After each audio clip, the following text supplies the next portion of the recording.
Hello and welcome to the MB Om podcast, where you will learn to master the business of yoga with guests from around the world who have experienced becoming successful yoga teachers, studio owners, and much more. Now, here's your host, Amanda Kingsmith. Hey everyone, and welcome to another episode of the MB Om podcast. I'm super excited for today's episode. I have a yoga teacher named Sytera Field with me, and Sytera and I met through a mutual friend and connected immediately over our shared love of yoga. And she's here to talk about everything from owning a yoga studio, teaching private yoga, running retreats, running workshops, running teacher trainings, and all of the lessons that she learned in between. So without further ado, here's Sytera. Thanks so much for coming on the podcast today, Sytera. It's super cool to have you here. Thanks for having me. Of course. I was hoping that we could start a little bit with how you first got into yoga. Sure. So, my story, it's a little on the dramatic side, I guess you could say. I used to do rock climbing a lot, and I was climbing up some rocks in Texas, which is where I'm from. And it had rained the night before. There was a blanket of wet leaves on the boulder. We were bouldering, not using equipment, and I fell. I fell off a cliff, and I broke my right leg, my tibia and fibula. Wow. And I was in a wheelchair. Yeah, it was pretty intense. I was in a wheelchair. Lots of, physical therapy, things like that. And then after the whole physical therapy thing was done, it was pretty clear to me that I needed to find, some other modality, some other way to kind of get back into my body. I had been a dancer actually before that. Pretty much that was kind of my outlet, my physical and, my outlet for, expressing myself or, staying calm in my mind. And after I broke my leg, it was obvious that I wasn't going to be dancing again, at least not for a good long while. And, I started doing Iyengar yoga. So you have to remember, this was actually 21 years ago. Wow. And yoga was very different back then. In fact, there was only now there's branches upon branches upon branches of styles of yoga. Back then there was pretty much 3 versions of yoga, and Iyengar yoga, which, I'm sure you and most of your listeners are probably familiar with, was the most sort of physical, type of yoga and provided for a lot of healing because, you're set up on these, you're set up with a lot of support. And so it gives you a chance to take the time to integrate the posture, meaning you actually get a good physical benefit from it before moving out of the pose and into the next thing. So that was really good for me. And it was good for me, not just in, recovering from my injury, but also because up until then, I had never really, I never really liked my body. I was actually, believe it or not, I was a model, and I had, did all kinds of, believe it or not, pageants and, photo shoots, things like that. And there was always this, idea of the body as there for you to manipulate. And then I was also a dancer, which is also, very physically demanding. But I never really felt like my body and me were kind of on the same team. I'd never really felt fully, integrated in my body until I found yoga. And that was just huge for me, mentally and physically, of course. So, pretty obviously I was hooked after that. I practiced for a long time before I started teaching, but I've been teaching for almost 15 years. That's amazing. So yeah. So kind of a, different way probably than most people get into yoga, but it was good for me. Yeah. I've actually heard, I think 1 or 2 other stories on the podcast about people coming to it from injuries where it was sort of I can't do this kind of like hardcore thing that I was doing before because I'm really, really injured. And somebody's like, why don't you try yoga? And both like back when yoga wasn't really as popular as it is now, like it wasn't a fad. It wasn't trendy to do it. It was just like, go heal your body. This will help you. So it's super cool to hear that. Absolutely. And then at what point did you decide I want to take this from something that's been really powerful and had a huge impact on my life to wanting to teach other people? Actually, I lived in Italy briefly, and it was kind of the first time that I had. So I actually met my husband and got married pretty young. And when I lived in Italy, it was the first time that I had sort of a lot of space that was just mine. You know, it was like I didn't have anybody else to answer to. And so I did a lot of, I guess you could call it soul searching or whatever. And I decided that that was my path. And when so again, this was a long time ago. I did my teacher training 15 years ago, and I live in the Washington, D.C. area. And while there's a ton of yoga studios now, back then there was like a handful, like you could count, like there's probably 5. Wow. And only out of those 5, only a few of them, I think only like 4 of them had teacher training programs. And so I found, sort of like my home studio, was doing their first teacher training there. And that's when I decided to do it. So, and of course, so I thought I had something to offer, a different kind of perspective, of yoga, because again, back then there was, very much of this, element of, talking about the gods and goddesses and, a deeply connected spiritual aspect to it. And while I liked that, it was definitely not, as relevant to me in terms of like how I operated on an everyday basis, so I was like, well, maybe I can take like this part, what I've learned from my own practice and healing from my own injury and, apply it to, teaching. So I kind of took it in like a more physical aspect of it, which now is kind of the standard, but really back then it wasn't as common. It's been very cool to see the evolution of, the way the yoga, like popular yoga now. So that's cool. Cause it sounds like it was different back then. I mean, I wasn't doing yoga 15 years ago. I was like, how old was I? Like 12. So I wasn't quite into yoga. Yeah, absolutely. Yeah. I was 19. And, so it's interesting because, back then, like it wasn't, yoga classes weren't as common, and they were pretty much all taught by men, and at least in the Iyengar tradition. And they all, at least in the area I was in, and they all were like the Gandhi diaper, believe it or not. Oh, wow. So it was very interesting. And then it would be like, you'd go into class and they'd say, okay, stand on your head.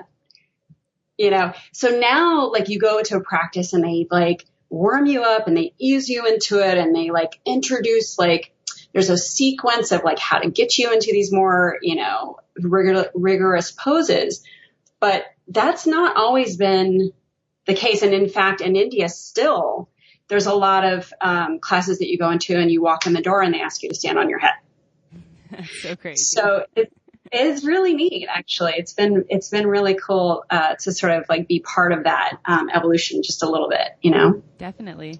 And in terms of coming into this yoga world that was pretty new and being like, I want to make this more about the physical because that's how, I healed my body. What was sort of the reaction to that from both other teachers and students? Yeah, a really good question, actually, because, I think like any modality, teachers get very, well, I was taught this way and my teacher was taught this way and the Yoga Sutras say it should be this way. And so I came against a lot of pushback, to believe it or not, from other yoga teachers mainly, but because people that came to my class, I think it was more relatable, to be honest. I think they got maybe more out of it because the language that I was speaking is language that they understand. You know, I don't use a whole lot of Sanskrit in my classes, and I try to, you know, talk about and relate the poses to their very real experience, so that they can have an experience to take off the mat and actually apply into their daily life. Because for me, that was the most important part of, you know, of the aspects of yoga. But other teachers, you know, they were, you know, as you can imagine, it wasn't quite a smooth sailing, you know? So it's, yeah. I definitely had some pushback. Yeah, I could see that for sure. Cause even I feel like there's people who are very traditional still, who are sort of like, yes, the Western world has destroyed yoga. Like the Western world doesn't appreciate what yoga is. And I think that there absolutely is some of that still. I don't think there's a lot of it. Like it's very rare that I encounter anything like that, but you do encounter people like that. So I could see 15 years ago, and it's new to our world, and it's a thing that's just starting to become popular, and people are starting to do, and people are like, this isn't what we do. Like that's not the tradition of yoga. Absolutely. No, it's true. And also, you know, the way that we kind of certify people here too, I'm not on board with it. In fact, I let my RYT lapse. I was RYT for like 12 years or something. And then I was like, what is the point of this again? Like, I'm just sending them, you know, it didn't make sense to me anymore. RYT, the registered yoga teacher, like, you know, stamp, seal of approval or whatever.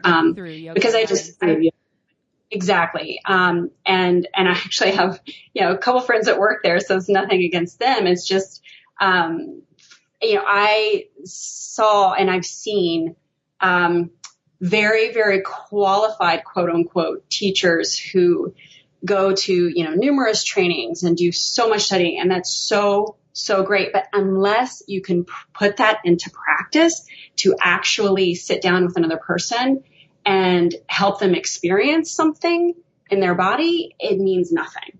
So, so I've, again, you know, I'm not the fan of a lot of yoga teachers just for that reason. That being said, I have a pretty good following. So it's, you know, it makes a difference for people that, you know, operate on that level. Yeah, definitely. Yeah. It's really interesting to hear that, because I think that you make a really good point that it's like, you know, putting the like comma RYT beside your name shouldn't really mean a lot. It should be more about like when you're in the room with your students and interacting, and how you interact one-on-one, and how you live your life, more so than like some acronym that's determined based on how, like, the money that you pay to Yoga Alliance.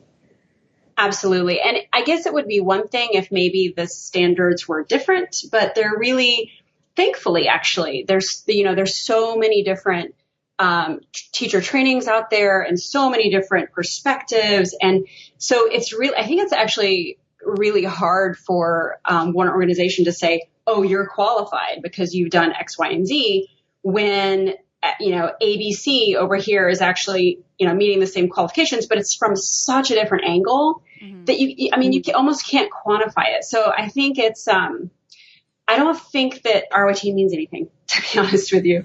I actually, you know, I'm certified. I teach teachers, but they know that they're not going to get their credits from me because I don't subscribe to that. Yeah. So yeah. So I mean, for me, really, it's, you know, one of the great things about yoga is the freedom that you have to express yourself uniquely, to give your own perspective and voice to the teacher, you know, as a teacher to your students. And I fully encourage the teachers that I teach to explore that. And it takes some guts to do that as a teacher. And I don't think that that's encouraged enough, actually. I don't think it's encouraged enough to, you know, for teachers to really look at what's happening right in front of them, and to maybe throw the book out a little bit, you know? So I think that's something that's undervalued in our teacher training programs. Like it's more about like, okay, let's know the Sanskrit words for all these poses as opposed to or look at people's bodies. Exactly. Or align your right foot up with your left foot up, because that's the way that the Yoga Sutra is set to do it, But of course, as we know, that's not reality in terms of people have such different body shapes and different issues that they've had to deal with. And so, to get the full experience that the pose is trying to offer you, sometimes you have to back off, reassess, and look at it from an entirely different perspective. And I think that, for me, that creative approach to it is like what makes me want to come back for more, and it makes my students want to come back for more. And it also allows the student to say, oh, you know what? I'm going to make the pose work for me. I'm not going to put myself into a pose position just because somebody told me to. I'm going to actually look inward and see, okay, does this work for me better or does this work for me better? Okay. A works for me better. You know what I mean? Yeah. So I think, it's kind of empowering, to be honest, to give people an experience in their bodies, but also let them have some control of that experience. Cause I'm not giving them that experience. I'm just, opening up the door to let them have their experience. Totally. Yeah. No, I love that because it's like, how often do you can see almost as a teacher, you can see people feeling, frustrated when they try to get into Warrior One and they've got tight hips or tight calves and they're clearly uncomfortable, and it's like providing them another option. There's nothing wrong with that, even though it might not be like the correct way to do like Sun Salutation B or something like that. Absolutely. My favorite thing I think ever that happened to me in one of my classes, from one of my students said to me afterwards. She came up to me. She was a Bikram yogi, and she's a teacher actually. And she came up to me after class and she goes, "Was what we did even yoga? Did you actually just teach a yoga class?" And I'm like, yes, score. Yeah. Cause for me, it's all about turning it upside down a little bit, literally and physically, just like find that perspective. Like, how can you find a way to get deeper into your own body and have a deeper connection with yourself? Yeah. That's what it is. That's union yoga, right? Yeah. Yeah. It's super cool. I've talked to a couple different yoga teachers who kind of do that. I know I talked to one woman for the podcast, and she's sort of from like my area in Canada. And she's like, yeah, I kind of just use the word yoga to get people into my class. And we just do like a lot of movement and like working the body in different ways. She's like, I don't really teach yoga. She's like, but I use the word yoga because my background's yoga. Nice. I like her already. Yeah. I was like, Canada I'm into it. Canada has the best body workers. In fact, I'm Thai yoga massage trained from a Canadian. Oh, cool. That's awesome. Yeah. Yeah. And so going a little bit back in time, I guess, between like you starting to teach and then getting to where you are now, did you have sort of like a pathway to finding this, like encouraging people to move outside of the traditional poses more into their body, or was that something that you kind of did right away? Yeah. I guess because I have kind of a rebellious streak in me. I looked at the training kind of critically a little bit, and so I think I did have that seed planted from the very beginning. Of course, when you're first starting, you're just like trying to remember, the sequence and like trying to keep everybody, in line in their body and in their breath and things like that. And so, I think once I started doing it more on my own terms, I used to teach a lot. I mean, my thing is like when you're first starting out to be a yoga teacher, I would say teach as much as you possibly can. As much as you want to, I should say, because of course you can overdo anything. But, and I did that. I taught a ton. And I guess it was partly, I guess, through boredom, to be honest with you. Like I didn't want to keep teaching the same sequence over and over and over again. So how could I, how can I take like the elements that the pose is trying to get you into, like, for instance, a back bend or something. So like, how can I take the, how do you use the part of strengthening your back, but deconstruct it a little bit? So, I mean, I guess I'm getting kind of too brainy on you for this answer, but, I like it. I think that, I think that what you can do is, as a teacher, is look at a pose and decide, okay, well, what is this pose asking from you? What is it physically, mentally, spiritually or whatever? What is this pose trying to get you to tune into, to tap into? And so then I would say, okay, well, it's the hips or it's the back or it's the whatever. And then I would just nuance it a little bit, right? Maybe with your leg down instead of up, or maybe, whatever. And then you can really start to feel the subtle differences in the poses and how you react to that. Because ultimately, of course, it's all about, as a yoga teacher, my job is to create tension in your body. And it's interesting because I think people assume the opposite, of course, right? Because, yoga is touted as this big stress relief, which of course it is, right? It's hugely stress relief. But in order to get you there, you have to experience the tension, right? So you set up a scenario for you to experience the tension. And then you let people decide how to react to that tension, right? And you will start to, listen to your own thoughts and your internal narrative and your dialogue. I'm like, oh, how am I reacting to this tension and why, right? And then once you've sort of got that part of it, then you sort of break through and find freedom and find space.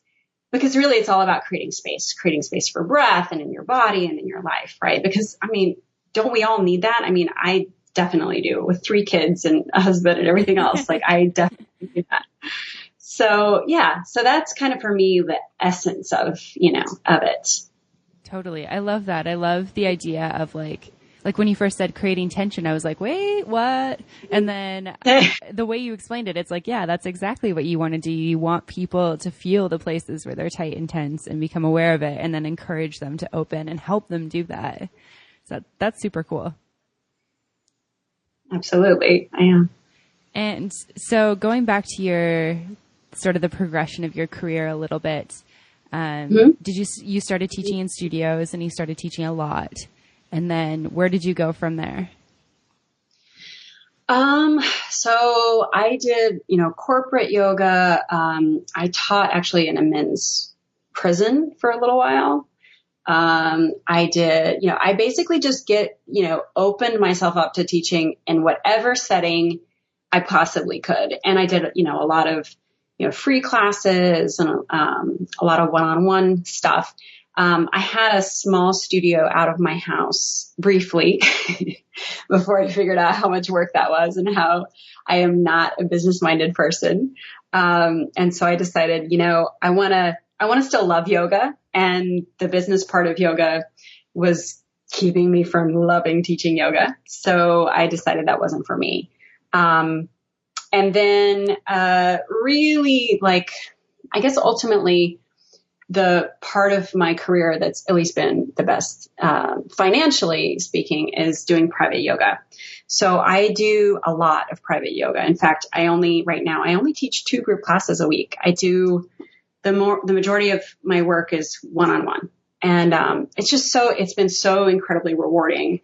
Obviously it's been financially really fruitful too.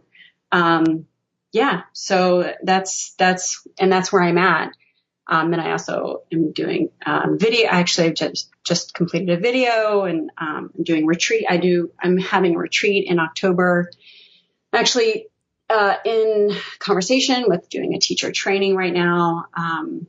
So I feel like there's so much opportunity out there. that, you really can do as much as you want to do. Totally. It won't necessarily be, financially viable at first, but if you keep it up, I mean, it's actually a decent living, better than, I think what a lot of people might imagine. So yeah, it's definitely it's a real career. And it's interesting because I have, a lot of my yoga teacher friends have traditional 9-to-5 jobs. And so for them, their teaching yoga is not their career. And those of us that it is our career, we have a different take on it. It's interesting, Totally. I'd love to hear a little bit more about the studio that you opened in your basement, because one of the reasons, not your basement, just in your house. And one of the reasons is because when I entered the yoga world as a teacher and coming from like a business background, I felt like there was like sort of this business aspect that was missing. But so many yoga teachers were like, I want to run a yoga studio. And I was like, do you want to be a business owner? And they were like, I don't know. I just want to run a yoga studio. And I was like, I think there's a disconnect here, which is really why I started the podcast. So I'd love to hear more about that. Yeah. I mean, I think, as yoga teachers, a lot of us are dreamers, right? And so we tend to romanticize things, I think. And I think, a yoga studio is definitely, one of those things that we romanticize, right? Wouldn't it be great? I can like show up in my yoga clothes and teach a class if I want, have other people work for me. And I know I've been, I've helped out yoga studios and I've seen firsthand the work that goes into it and the minutia of like, getting the technology up and running. I mean, it's endless and it's not, I actually, the best yoga studios that I know that are run by people who have nothing to do with yoga. Interesting. They're business people. Yeah. And it's not to say that there's not a presence from like, the creative director or whatever whose vision it was, right? They're there and they have their, personality all over it. But the actual inner workings of the yoga studio are done strictly, by business people, which, I mean, if you think about it, it makes a lot of sense. Totally. Yeah, it's a lot of work. So I would definitely, encourage people who are starting to teach yoga to, forget about the business side of it and then teach for a while and then maybe decide, okay, well, I've done the teaching thing. Maybe I'll try my hat at the business thing, but it is an entirely different skill set. It's definitely a different skill set. Yeah. I've talked to a lot of different yoga studio owners for the podcast, and it's been so interesting to hear everybody's different take on it and sort of what they outsource and what they don't outsource and their experiences being studio owners. And it seems like the one consistent thing that's there is that if you don't want to run a business or you don't have like the business background, but you're a really good yoga teacher, maybe it's better to not open that business or find a business partner that has that set of skills that you don't have. Absolutely. Yeah. I mean, I've definitely seen partnerships be very successful like that. And, of course you have to understand the inner works. You have to know what yoga is and how it works in terms of, you can't just go into, from the corporate model to being, but still you have to be familiar with what's going on, but you really need to be able to run a business, because unfortunately, so many yoga studios, end up failing, I think, for that reason, Yeah, definitely. That makes sense. It's and there's also, oh, sorry, go ahead. There's also an interesting element of it too, in terms of the yoga teacher, because I think the yoga teacher and the yoga studio owner have similar, but not completely the same goals, right? So, so you have to make sure that people, you are on board with what you're doing as a yoga studio owner. And I've seen some stuff, and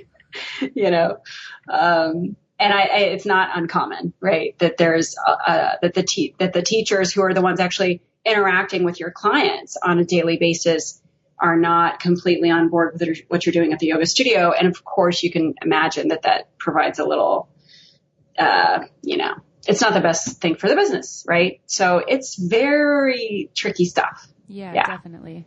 What do you think the biggest lessons that you learned from being a studio owner were?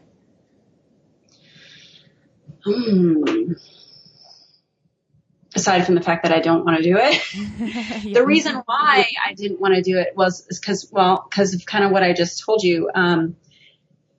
My goals as a yoga teacher don't always align with what would be best for a business. Does that make sense? Yeah, definitely. Just because, I have my own relationship with clients and students, right? And so, fortunately right now, I'm in a position at the yoga studio that I teach at. We're very on the same page with what's, with everything. We're on the same page with, what I'm offering and how they're supporting me. But yeah, I think, there's a lot of yoga teachers who want to find a community, right? And they want to be supported in that community because that's, your kula, right? Your yoga community, right? Yeah. And I think that a studio can be a wonderful, of course, right? A wonderful way to get into that. And so the teachers really feel invested in, in that community. And so does the studio. But that's not always the case. It really is not. And in fact, I would say more often than not, it is not the case. So I think there's a lot of managing of teachers that yoga studios don't do that would be really beneficial for them. I've seen it over and over and over again with fantastic teachers and not so great teachers. It doesn't really matter. It's how does the yoga studio support the teachers, because ultimately they're the ones interacting with the clients. Right. And I think, for me, I wanted, in terms of, offering, if I was going to teach a yoga studio, I would want, of course, everybody to be on board with my vision of it. But I just didn't want to spend the time and effort that it takes for that, because I wanted also to be offering my own vision of yoga, right, to my students. So anyway, yeah, that totally makes sense. It's you only have so much energy to expend, and you need to choose where you're going to expend your energy. And when you're teaching yoga, that's X amount of your energy that you're going to expend, and you want to be there full on with that. But then there's all these other things to consider, and you want to be on the same page as everyone else, and you want your yoga studio to be in line with what you believe in, but then finding teachers that are the same. And yeah, there's a ton of different elements with it. Do you have your own studio right now, or? No, I don't. Okay. And it's not in my goals either at the moment. Yeah. I'm a studio manager for a studio. And okay. I've been doing that for a while. So I see the teaching side of it, and then I see the business side of it as well there. And I think that's actually probably, if somebody was going to ask me what I thought about hey, I want to open a yoga studio, I'd probably say, if you're teaching at a studio, or if you have a studio in your town that you love, go in and learn from that person and see the back end of it before you decide to open your own thing. Absolutely. Totally. 100%. Because there's so much craziness that you don't even realize as a student. You see there's a lot of drama at yoga studios. A lot of drama at yoga studios, ironically, right? Yeah, fortunately the one I work at is really, really cool, and the people aren't really like that. It's in a cool little mountain town in the Canadian Rockies. And I've also taught for a couple other yoga studios where everyone seemed to mostly get along, which is great. But it's even things like last minute sub requests and, all that stuff where the students never see it. They don't have any idea that, people were scrambling that morning to find a teacher, or, all that stuff that goes into it. Absolutely. Well, that's a good studio, actually, that if that doesn't translate into, having your clients see all of that. Right, right. And I know that it's not always the case with that, but yeah, owning a studio is not something that's on my radar at the moment. I understand. I'm on board. Yeah, you're like, I'm cool with that. Yeah, totally there. I'm curious how you got into private yoga, because it's something that I've recently started doing and just trying to learn more and more about it. And I think that it's something that a lot of my listeners are also interested in. So I'd be curious how you started doing that and any recommendations you have. Yeah, well, I actually, I'm starting to develop a workshop and trying to teach teachers how to be a successful private yoga teacher. So I started teaching private yoga kind of as a result of my Thai yoga massage. So I guess I did my Thai yoga massage training 10 years ago, 11 years ago. And, that of course because you're sort of physically touching people a lot.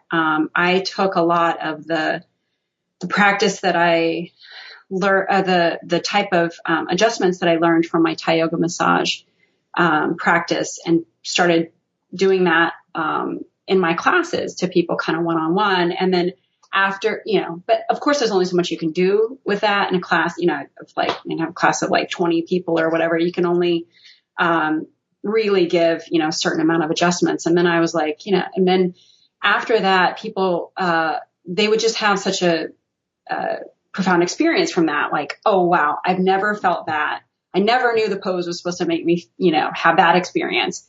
And so they would, approach me afterwards, and we would set something up, and so of course, like, when you're first starting, you're not, you kind of just take anybody that comes along, and, just to get the experience of working one-on-one with the body and like watching what they do and how they do it.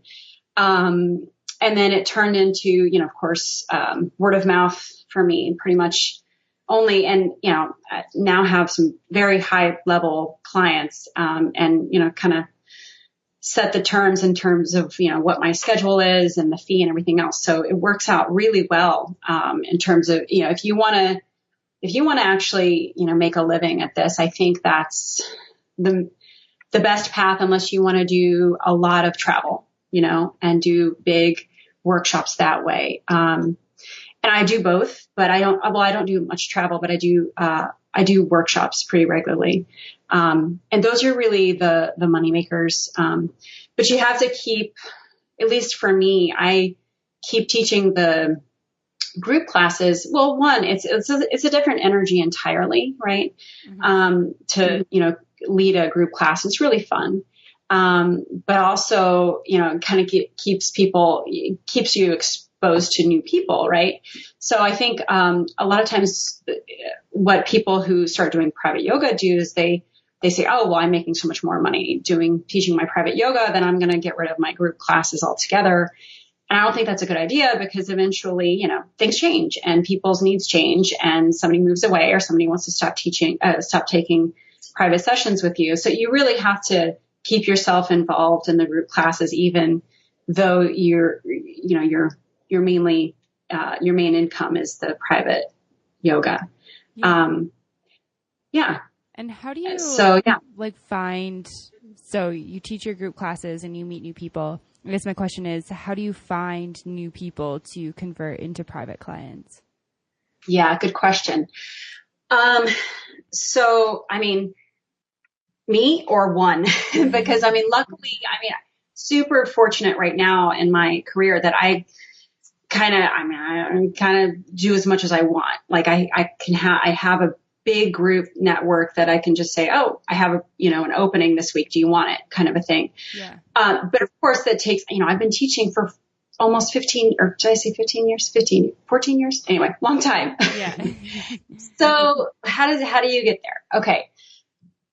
Number one, when you're doing group classes, make physical adjustments, manual adjustments, or at least go up to them. So my biggest thing when I see teacher who wants to start doing more private yoga, when you're teaching, get off of your mat and go up to each person in the class at least once and offer them either a physical adjustment or a verbal cue, to let them know that and not just like arbitrarily, of course, but to let them know that you're actually trying to teach them and not just, sort of leading, the class, not just doing your own practice. Right.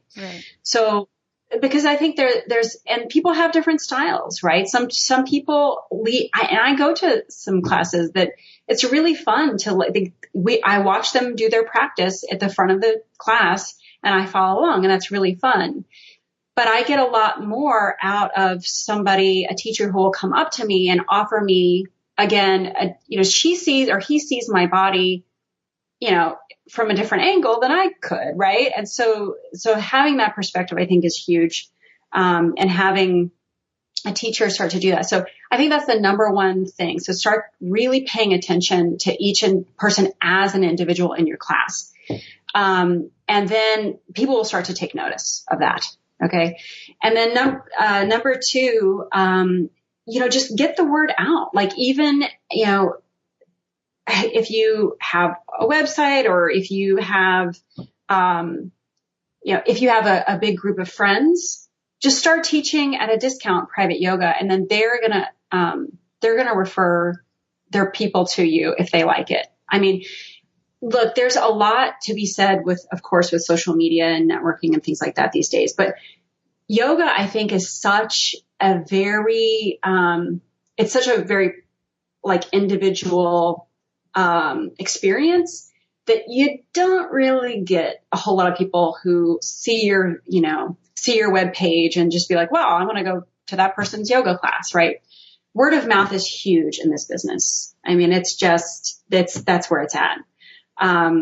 So I think that's sort of the main thing. I mean, because, people's time is limited and they don't want to go to somebody that just arbitrarily that has a nice looking photo online, right? So I think like the individual connection is where it's at. Yeah, I love that. I think that's a really good point, is like showing your students that you're there for them and you're not just there for your own practice, which is something I really strongly believe as a yoga teacher anyways, is that it's not about you, it's about your students. But going around and really watching their bodies and that sort of thing, which I know can be hard as a newer teacher as well. Oh, of course. Yeah. Well, then if you are a newer teacher and that's, kind of out of your, skill set. So, at that point, then what I also like to do, I save about 15 minutes after my class, like in between. I usually teach my group class and then I have a private session afterwards, but I open up 15 minutes in between and I say, I'm here for the next 15 minutes if anybody has any questions, right? Or if anybody wants some individual assistance. And so if somebody is struggling with a pose, they'll come up to me after the class and they'll pull out their mat and then I'll just give them, a couple little pointers right there. And then of course that starts, an individual connection and dialogue and narrative. And then that's, you also can definitely get, some private students that way too. And that's something I think that a lot of, first time yoga teachers would be available to do, right? They'd say, are my arms supposed to be out here for chaturanga or here, or where are my hands supposed to be for chaturanga? And most first time, yoga teachers can answer those questions, right? Mm-hmm, mm-hmm, definitely. Yeah. I love that. I think that that's great advice just for starting to, show that you're open to your students and that you're there if they need something, and then they can kind of like take the step to like reach out to you at that point. Yes. And I think the other thing that somebody who wants to do private yoga has to understand is that your private yoga session is so different from a group class, right? And it should be, right? Like a lot of my students still come to my group classes or go to other group classes because it's a different experience. And it's something that, you get a lot out of both, but there's a private yoga session should not feel like a class. Yeah. Because there's different goals, right? Yeah, definitely. It's, when somebody's going to be paying more for your one-on-one time, it's like they don't want you to just sit there or stand there and lead them through a class. It's right. Like, tell me what I'm doing right. Tell me what I'm doing wrong. Tell me how I can be better and feel better in my body. Yeah, absolutely. And that's something you need to be prepared for as a teacher too, right? Because if you only, you've memorized your routine or whatever, when somebody comes to you for private yoga who can't do a single down dog, yeah. what do you do? Right? What do you do? And I mean, luckily, I was really fortunate to have a lot of people, have different, limitations. And I'd be like, well, great. Now if I can't put you in a down dog, then what do I do? How do I stretch your hamstrings? And so, I've learned a lot from my yoga students. I mean, I am the teacher that I am because of my yoga students. Right. 100%. Yeah, it's interesting. I feel like there's a moment for almost all new yoga teachers where you've come to your class with a sequence planned and there's somebody there that you're just like, they can't do this and they're going to have the worst experience if I teach this right now. And it kind of really it kind of forces you to trust yourself that you know what you're doing and that you're going to be fine teaching them something different than what you planned. Oh, I'm so glad you said that. That's exactly right. That's so true. And I think there's a lot, you sort of taking your seat as a teacher, right? The Yoga Sutras are not right there in front of you. Or maybe they are, but that's not what the people came there for. They came for you, right? And so if you can trust yourself to, just like you said, trust yourself to, make some of the changes and modifications and maybe take that out entirely, right?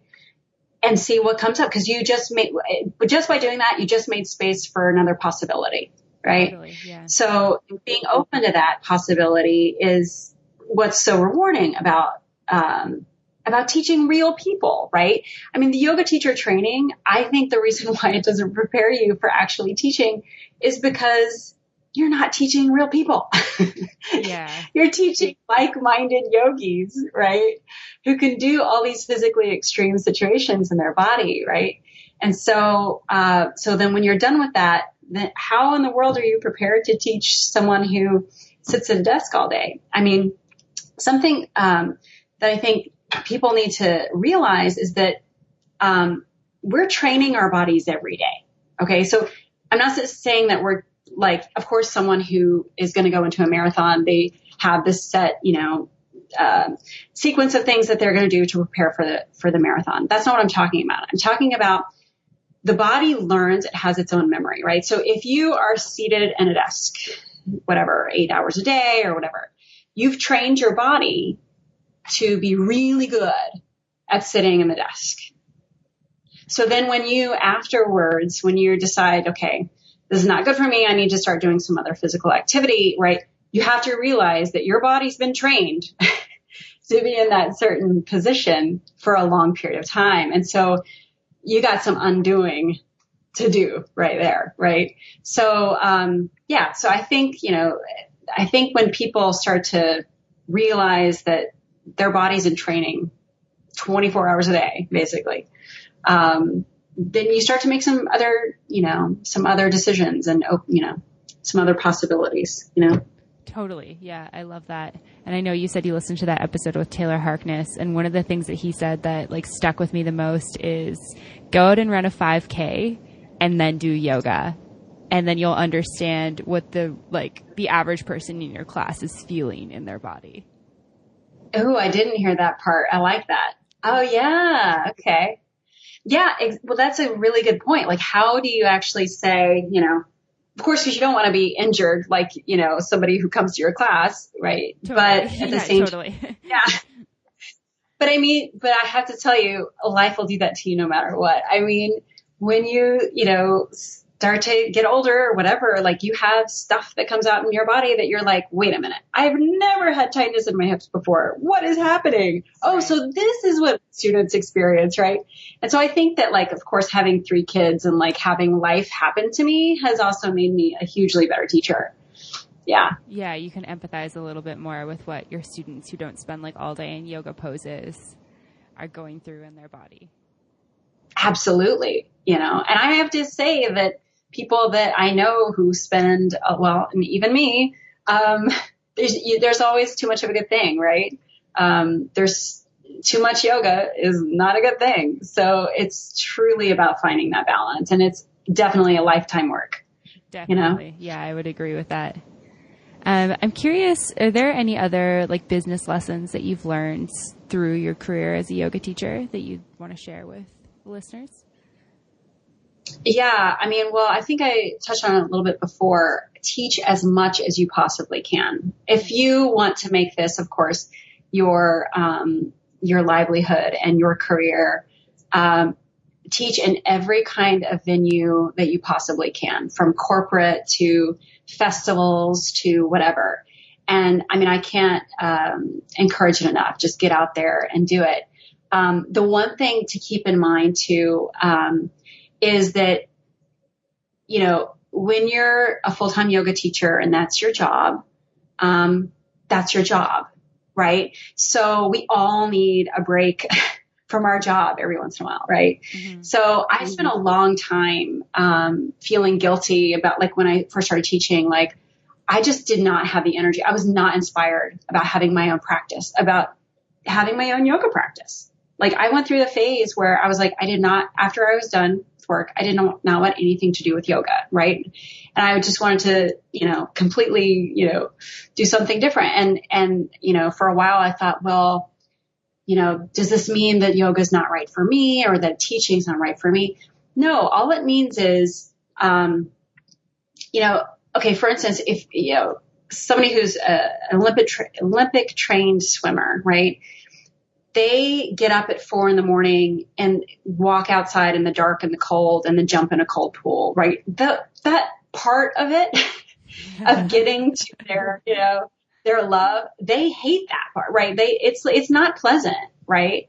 But they love swimming, and it's kind of the same thing for me. There, ins and outs, ups and downs, for how inspired I am to, continue doing what I do. But every time I'm doing it, it's what I want to be doing. Getting there, sometimes not so much. But that's a huge part of it, is you have to be kind with yourself and realize, like, there's not going to be every day that you are excited. I have to get up early on a Saturday morning to go teach my group class. Like, sometimes I, do not want to get up early on a Saturday morning to do it. Mm-hmm. And it doesn't mean that, like, you're not, passionate about this, right? And that you're not going to be capable. It just means that you just have to, there's going to be parts of it that you don't like, and that's fine, right? That's okay. Yeah, I think that's a really good reminder for people, because I think that it's really easy to, like, beat yourself up over stuff like that, or to be like, oh, maybe I'm not good enough, or maybe I'm not doing this right, or all those types of thoughts go through your head. Yeah, 100%. I think we all do. And I don't think anybody ever talks about that, because it's like, oh, you should always be inspiring, and you should always be inspired, and you should just be so present in your body all the time. And yeah, of course, like, that's when it all evens out, that's where you want to be. But that's just not how it always is. And that's okay. It really is. Because if you're in there for the long haul, you're going to have ups and downs, period. And you also have to find out what the right level of teaching, the right amount of teaching for you. And the pendulum's going to swing one way and then the other. And you just have to be, you just have to realize that process is totally normal. And, there's also elements of, like, ego involved in being a teacher, right? And sometimes your ego is, like, on top of the world. I've had some pretty wonderful experiences, and then the very next week, your ego is, kind of, you get a reality check, right? And so, you're going to have moments, just ups and downs in the yoga practice, in the yoga world, just like you will in any other passionate, engaged, creative, profession, right? Mm-hmm. Yeah, definitely. I think that's another good reminder for people as well, that it's like, maybe doing X amount of classes per week is going to be great for you in one stage of your life, but then that might switch at some point, and it's okay to just kind of go with that flow and to listen to what your own body's telling you and what your mind's telling you. Yeah. Amazing. Well, I want to be mindful of your time. I'm curious, is there somewhere where people can find you if they want to learn more about you? Yeah. So, I have a Facebook page, syterayoga.com. And, it's SYTERA yoga, YOGA.com. Amazing. And people can find out about your workshops and all that sort of stuff there? Yeah, and my retreat that's coming up and getting ready to, I have a video. I have a kind of a different type of a video thing that I have going on for my private yoga students, where I've created sort of modules and that I can put sort of building blocks that I can assemble in different ways for my private yoga students. But I'm also going to have just like a regular old routine up online that anybody can use for free. Oh, so that's coming down the pike too. Yeah. That's awesome. That's super exciting. Yeah. Well, thanks for sharing that. And thank you so much for taking the time to come on the podcast today. I really appreciate it. Thanks, Amanda. So hopefully everyone enjoyed that episode with Sytera Field. She has a lot of great wisdom and knowledge, and I'm really grateful that she was able to share it with everyone. Just a quick reminder before we end the episode that we still have the promotion going on with Syteras. If you want to learn more about Syteras, check out episode 32, which is season 2, episode 1, technically, with Levi Morehouse. He's the CEO and founder of Syteras, a bookkeeping and accounting company. And they're offering a really great promotion for listeners of MBOM, where you can get your first 3 months with Syteras for free. So you can check that out at yoga.syteras.com. It's also up on the website at www.mbomyoga.com. I'll put in the show notes for this episode, and it's in the last couple episodes as well. You can join the community on Facebook at facebook.com/mastering the business of yoga. And the same thing on Instagram, instagram.com/mastering the business of yoga. And as always, thanks so much for listening, and namaste.